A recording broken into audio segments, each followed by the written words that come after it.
வாதை உன் கூட அணுகாது.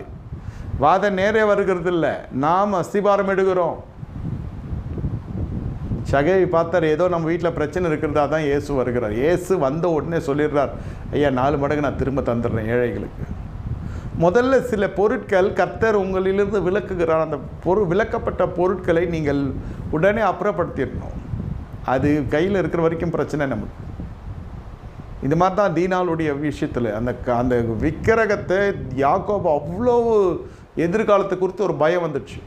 ஐயோ அவ்வளோதான், நம்ம இனி வாழ முடியாது, ஏதோ ஒன்று போக்குன்னு மரத்தில் முதல்ல கோலும் தடியுமா போனேன், வெறும் கையோடு போகிறேன், என்னை ஆசீர்வதிக்க வல்லவர் நீரெல்லாம் செஞ்சு நான் தசமாகம் கொடுக்குறேன், நான் பெத்தேலில் அப்படி பண்ணுறேன் இப்படி பண்ணுறேன். பெத்தேலுக்கும் வரல, தசமாகம் கொடுக்கல, சொன்னது எதுவுமே நிறைவேற்றல. ஆனால் கர்த்தர் உண்மையுள்ளவராக இருந்தவரை காத்தார். தனியாக போன மனுஷனை, வெறும் கையே போன மனுஷனை 2 பரிவாரங்களும் திரும்ப வர செஞ்சார். 2 மனைவி, நிறைய மனுமனை